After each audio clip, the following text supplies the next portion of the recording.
Hey up, just a little mini prep shop food haul from Lidl. Again, I went into San Diego, which is the neighbouring town to me, to see a man about a dog. And when I'd finished doing what I needed to do in there, I thought I'll grab some ghee. That's all I wanted, ghee. There's no ghee there. This is what happens when you're a prepper and you're thinking, I've only got 10 years worth of food. What if this shit goes on for 11? And I did pay on my card. So Uncle Ben's got a new range out, street food. So another meal in a packet. It was quite expensive. It was £3 that was. There were 3 different varieties. There was a Thai one and some Indonesian one. So, but I've tried this. I've tried Korean barbecue stuff before, and it's really, really nice. Right on my alley. So I only bought the one because I wasn't trying to stick to a budget. 2 packets of cashew nuts. Again, I was scanning the nut section for Brazil nuts. They don't do Brazil nuts in there anymore, and Aldi's the same. They don't do Brazil nuts in there anymore. And they're the healthiest nuts, especially for man health, that you can buy because of the selenium content in particular.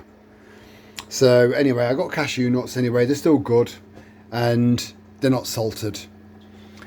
I got some traditional beef pasties. I can't call them Cornish pasties unless they're made in Cornwall. But I like a pasty, and I've created a bit of space in my freezer.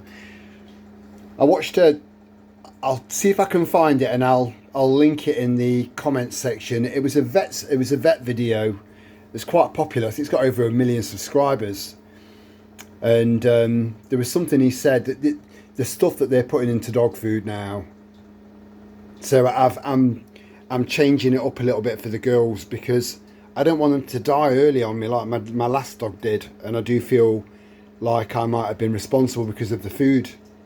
Again, it's as we move along, we're gaining more and more knowledge and righting wrongs, looking back and trying to pivot, adjust, adapt and change certain ways, certain foods, especially as we start to look into the health benefits of things, you know, just so that we can last longer as well. And so the pumpkin seeds, I mean, I don't eat pumpkin seeds. Sal used to love pumpkin seeds. She'd just sit there and graze on them. These are specifically for the dogs. I blend them up. I have shown this before, but welcome to all of you new guys. Welcome to our little tribe. So if you've not seen this before, I give this to the dogs. And so it's a full pack of one of these, which is, I think, 250 grams of pumpkin seeds blended, and then I add about a heaped teaspoon of turmeric, and then just a little pinch of black pepper, because dogs are mammalian, so it will activate the turmeric better in them as it does with us, but you can't give dogs as much black pepper as you can a human because it irritates the stomach. So just a pinch, that's all. So pumpkin seeds, again, an improvement on their diet, and this is good stuff. The big dog, 25 kilos, she gets a tablespoon, and Zephyr, she's about 11 kilos. She gets a teaspoon. So I strongly recommend that you start looking into the diet of your dog and see if you can afford to try and improve that. A little something for the weekend. I just like the look of the bottle. After the fire in Crete, I've noticed that olive oil, the price of olive oil is going up and up and up and up and up. So grab it whilst you can. The girls get olive oil on their dinner, which is infused with garlic on every one of their dinners. So any sort of cancer causing properties that they're putting in our dog food, they want our dogs dead. You know, when they say you'll own nothing, they mean fuck all. So grab olive oil whilst you can. They have olive oil on their dinner, every single dinner. But someone told me about salmon oil, which is probably even better. And I've started to give them tuna with their dinner one day, and then the next day they get fried liver, pig's liver or ox liver, just to mix in with their kibbles and the dog food, just to make it healthier, you know. Some more sugar. Again, you can't get enough of this stuff. It'll last forever. If it's stored properly, it'll outlive you. And there are lots of berries out there that are so easy to forage, but you can't really eat them. Just pick them off the bush and eat them, because they'll give you stomachache. But they can be cooked down and made into jams. Jams are a preserve. And yeah, you know, I mean, preservatives, a natural preservative. Bear with me 1 second.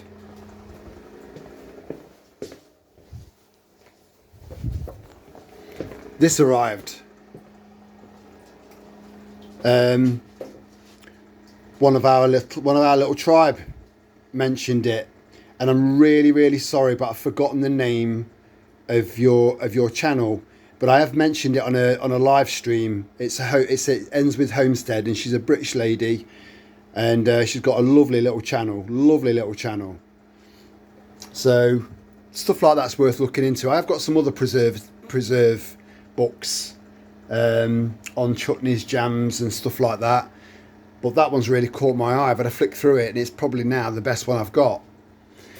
I only eat organic eggs because I save the shells and I put them into supplements. And again, for now, they do have to go through some stringent you know, layers in order to claim that it's organic. Free range, let them out for 10 minutes, take them back in again. That's free range. Cheese, again, I don't know if that's Bovea or not. I'm sure one block's not going to kill me. I bought some lemons. That drink that I mentioned in a previous video, I think it was the second to last video, where you use fresh ginger. Again, if you pickle fresh ginger in that 5%, it will last indefinitely, years and years and years. All you need to do is get that fresh chopped ginger back out, rinse all the vinegar off, and you've got fresh ginger. So you don't have to keep buying it. You can grow it in your own home. You know, it's an important root. So it was, for anyone that's not heard, it's fresh ginger, 2 lemons, half a litre of water, teaspoon of turmeric. You can never have enough of that stuff in your house because it's got hundreds of uses, lots of health benefits.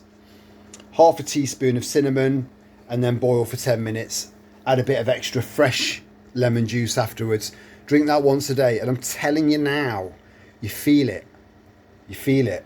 You feel like you've got this burst of energy, like it's purifying you. It's the only way I can explain it. So please consider having that. Try and drink it at room temperature. Loves me a Bounty, and these are cheaper. Obviously they're a rip-off of a Snickers bar. I've got hundreds and hundreds of Snickers bars now that have been vac packed and stashed away here, there and everywhere, because just if you're on your knees and you've got no energy left, just one Snickers bar can just zap you back into life again, and they last for years, provided you can remove all of the air. I've got some easy peel oranges in there. I didn't go for the cheapest ones in there, and these are unwaxed as well. I didn't go for the cheapest ones, but I don't like faffing around with peeling them, so they are easy peel.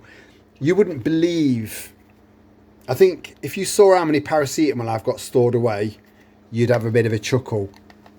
But I just like to top them up because I've been through about that amount in the last few weeks or so. So I've just topped them off. I think that was $2.99. With some rice, that can feed a family of 4. So $3.99 and a bit of rice, and you've got 4 meals. Add a bit of water to it, maybe a bit more. Some bananas. I only really eat bananas and oranges until I start picking my apples and my pears and blah blah blah, my plums and that. Boiled sweets can last for decades, especially if they're individually wrapped. And again, this is a little comfort food, you know, a morale booster. I've bought whole coffee beans. I've got a blender that can work its way through that, a NutriBullet. But I've also got a mortar and pestle, so I can grind it up myself. Coffee beans stored whole are going to hold on to that freshness a lot longer, and they are better for you than the ready-made stuff, you know, the freeze-dried instant stuff. But even then, this is pretty impressive too. I've got a lot of coffee, but every time I use up a jar, I replace it with another one, and then I rotate. You don't even need to rotate through this stuff, because it'll last 15, 20, 25 years, as long as that foil underneath this lid is completely intact. Yeah, these are like 35p each, and honestly, this is the best way to pickle anything, and it just lasts forever. It's a shame it comes in plastic. I've got plenty of bottles. This is going to be decanted into bottles, and then I've bought some tapered corks that fit straight into the top, so I'm not having plastic leaching into it. And you can just reuse it, and then when you've finished, you know, if you've run out of whatever it is you've been pickling, just pour it through you know, some muslin with an N, and then reuse it, and then reuse it, and then reuse it.